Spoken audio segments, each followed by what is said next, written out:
Hello students, welcome to my channel creative academy Anand. આજથી હવે આપણે નીટના એમસીક્યુ સ્ટાર્ટ કરવા જઈ રહ્યા છે. મારો સબ્જેક્ટ છે ફિઝિક્સ અને ફિઝિક્સમાં રેગ્યુલર બેઝિસ પર તમને એમસીક્યુઝ મળતા રહે તે માટે હું પ્રયત્ન કરતો રહીશ. ઓકે, અહીંયા આગળ 12th સાયન્સનો એક એમસીક્યુ પૂછાયેલો છે નીટ મે 2016માં. તે સૌપ્રથમ આપણે સોલ્વ કરીએ. ઓકે, જેમાં એલ લંબાઈની દોરી છે. ઓકે, એલ લંબાઈની દોરી છે. આ દોરી પર બે ગોળાઓ લટકાવેલ છે જેનું દળ m હશે. આ બંને ગોળાઓ છે એ વિદ્યુત ભારિત ગોળા છે.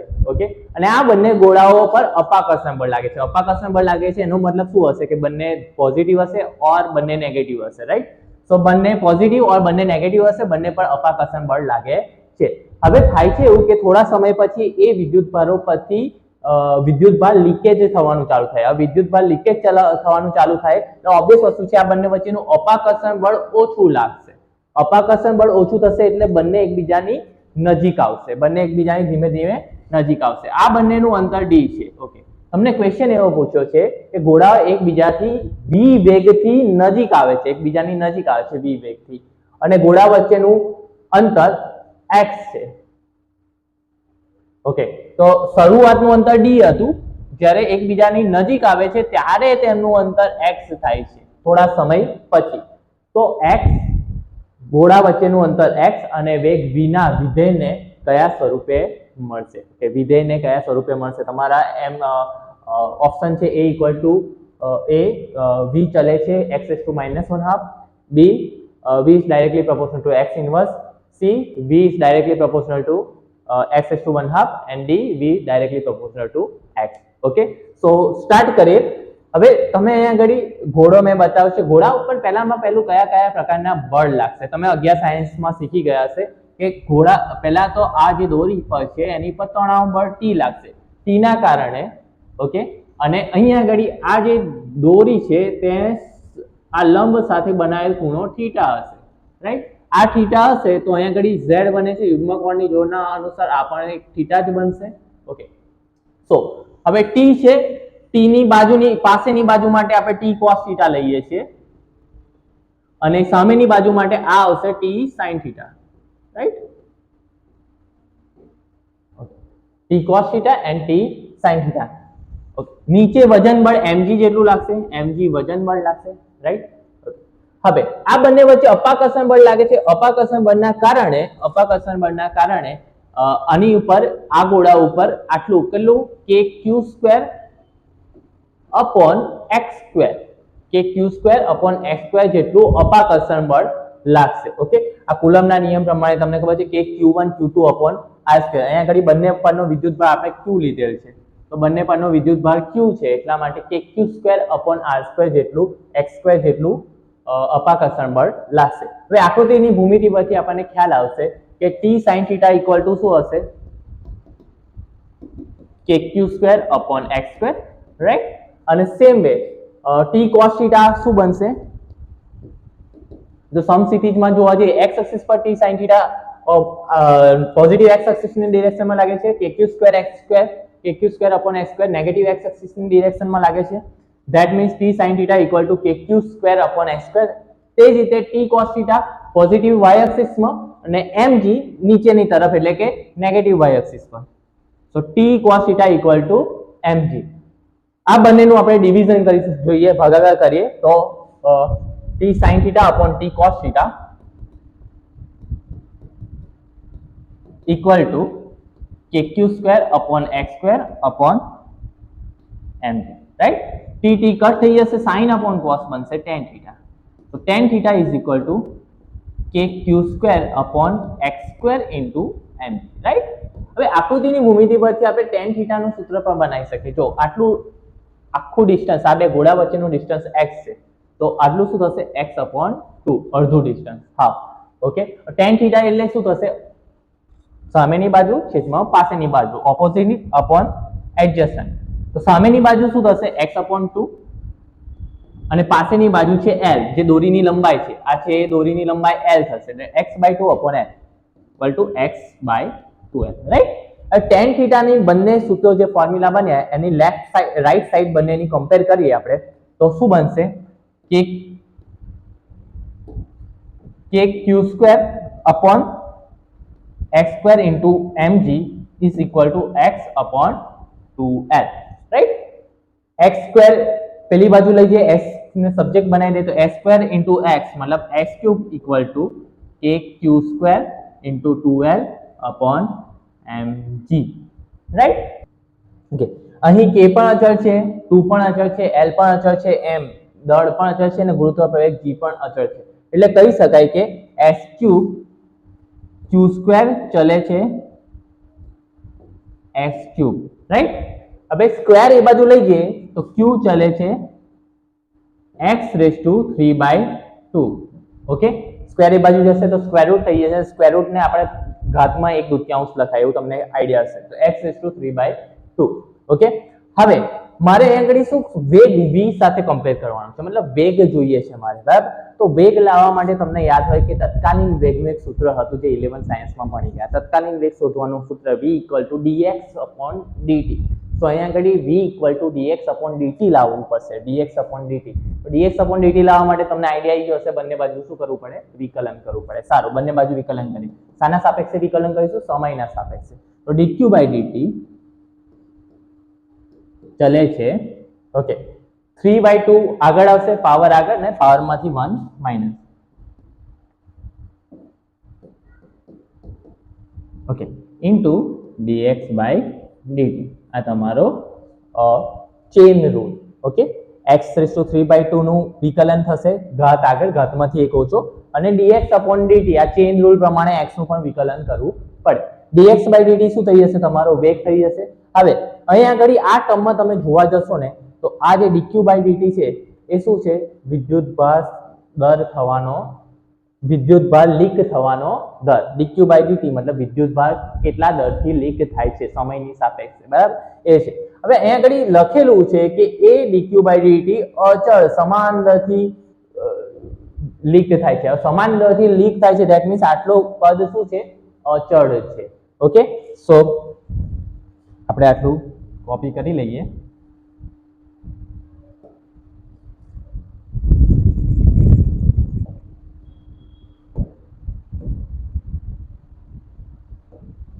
તો અહીંયા આગળ આપણું જે dq/dt છે એ અચળ છે.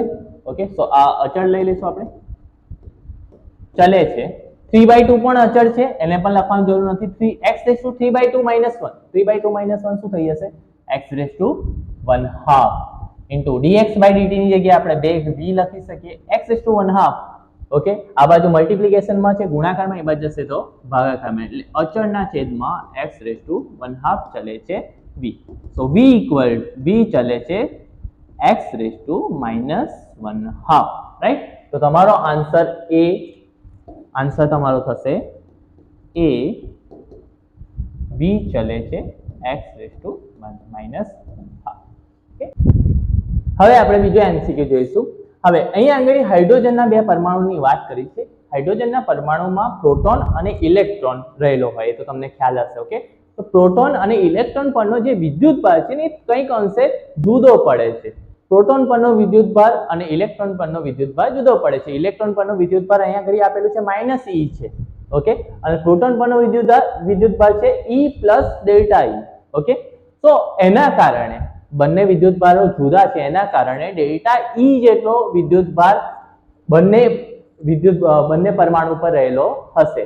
એટલે આ પરમાણુ ઉપર પણ અહીંયા આગળ પરિણામી વિદ્યુતભાર આપણે ગણીએ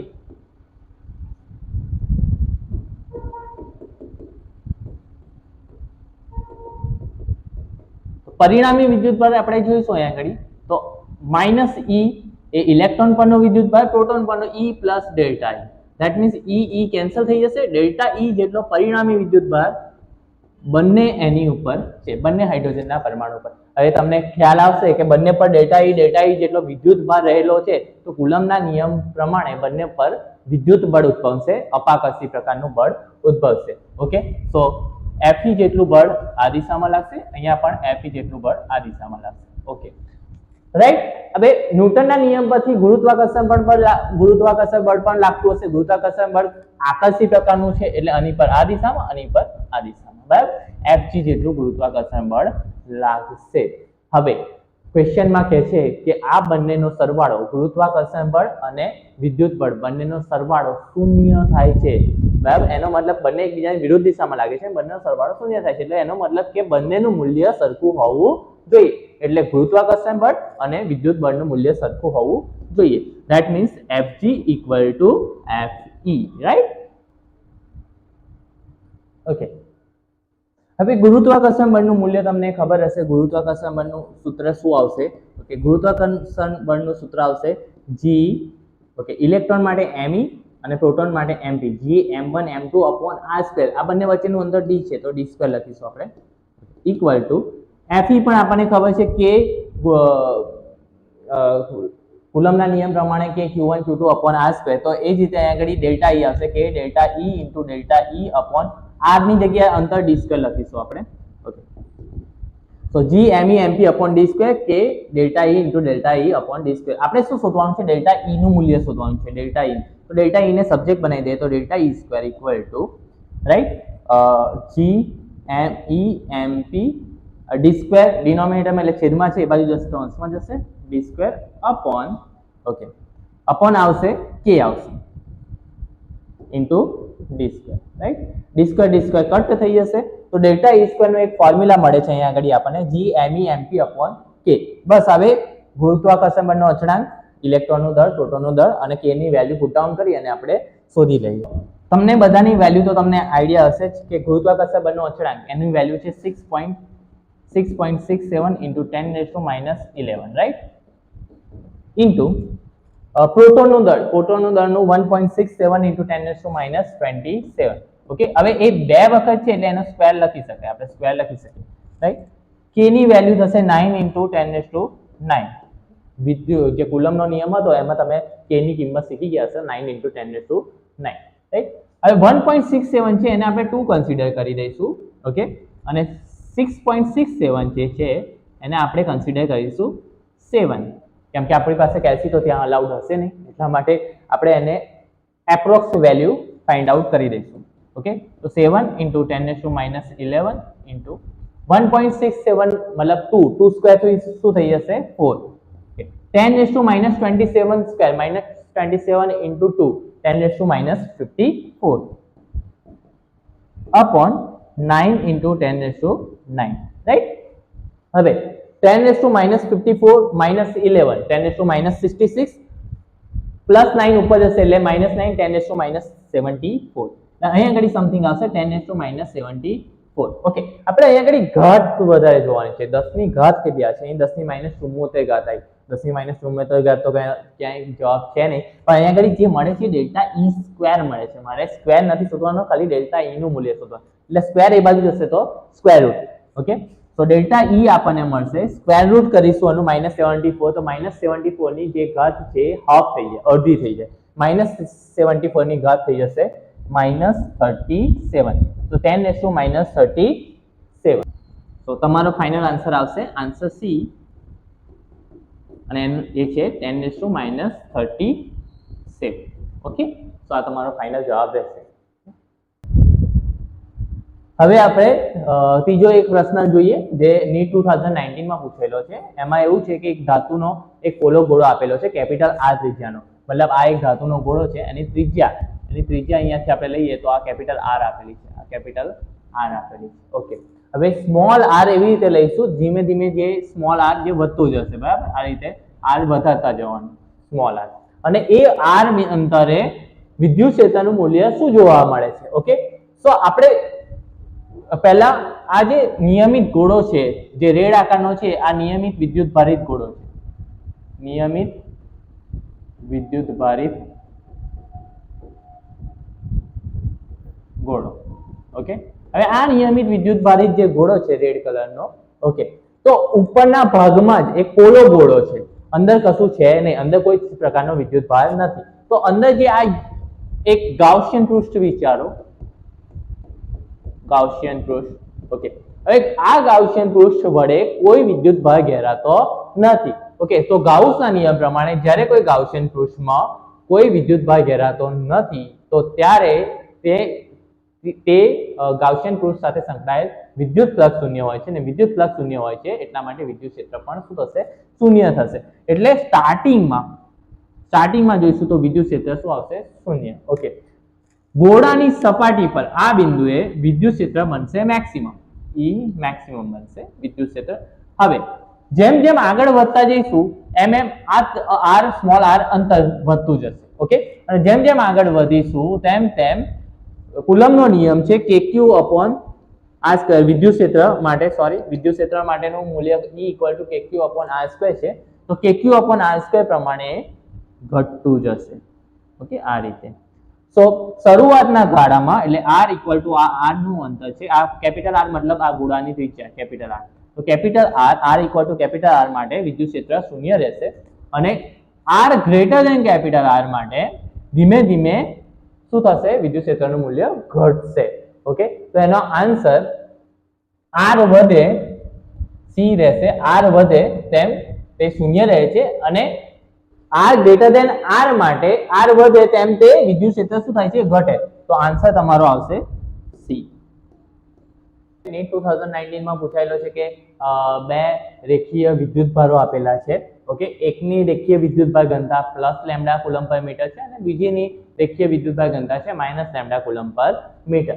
ઓકે, હવે જ્યારે અહીંયા પોઝિટિવ વિદ્યુતભાર આપેલા છે ત્યારે એનું જે વિદ્યુત ક્ષેત્ર જે ઉદ્ભવશે એ બહારની તરફ હોય E, રાઈટ, અને નેગેટિવ જે વિદ્યુતભાર છે એનું અંદરની તરફ હોય એ પણ E ની ડિરેક્શન બંનેની સેમ ડિરેક્શન થશે. ઓકે, સરખી દિશા થશે. હવે એકબીજાથી તે આ જે રેખીય વિદ્યુતભાર છે બંને એકબીજાથી 2r અંતરે રહેલા હશે. હવે તમને એવો ક્વેશ્ચન પૂછ્યો છે કે આ બે રેખીય વીજભારની મધ્યમાં કેટલું વિદ્યુત ક્ષેત્ર હશે, એટલે વચ્ચે મિડલમાં આ પોઈન્ટે, સપોઝ આ પોઈન્ટે. તો આ પોઈન્ટ તમે જોશો તો બંને સાઈડથી r અંતરે હશે, કેમ કે બંને વચ્ચેનું અંતર 2r છે. આ બંને, તો આ પોઈન્ટ છે એ પ્લસ વિદ્યુતભારથી એટલે પ્લસ લેમ્ડા રેખીય વિદ્યુતભાર ઘનતાથી અને માઇનસ લેમ્ડા રેખીય વિદ્યુતભાર ઘનતાથી બંનેથી r અંતરે હશે. ઓકે, હવે વિદ્યુત ક્ષેત્ર E શું થશે? તો વિદ્યુત ક્ષેત્ર E માટે તમને ખબર હોય તો રેખીય વિદ્યુતભાર ઘનતા માટે વિદ્યુત ક્ષેત્રનું સૂત્ર આવશે λ/2πε0 × r. સો λ/2πε0 × r. હવે બંને વચ્ચેનું અંતર r જ છે એટલે અહીંયા r જ લખાશે, 2r નહીં લખાય, બરાબર. પ્લસ બંનેની દિશા સરખી છે એટલે બંનેનો સરવાળો થશે. ઓકે, સો આ પોઈન્ટે પહેલા જે આ જે છે એ +λ થી ઉદ્ભવ્યું તે, હવે આ જે લખીશું એ -λ થી વિદ્યુત ક્ષેત્ર જે ઉદ્ભવશે λ/2πε0 × r. ઓકે, સો λ/2πε0 × r પ્લસ λ/2πε0 r. ઓકે, તો આ બંનેનો સરવાળો કરીએ તો 2λ/2πε0 × r. 2 કટ થઈ જશે, તમારો આન્સર હશે λ/πε0 × r. ઓકે, વિદ્યુત ક્ષેત્રનો SI એકમ ન્યૂટન પર કુલમ્બ. સો તમારો આન્સર તમારો બનશે D, λ/πε0 × r ન્યૂટન પર કુલમ્બ. રાઈટ, તો આ તમારો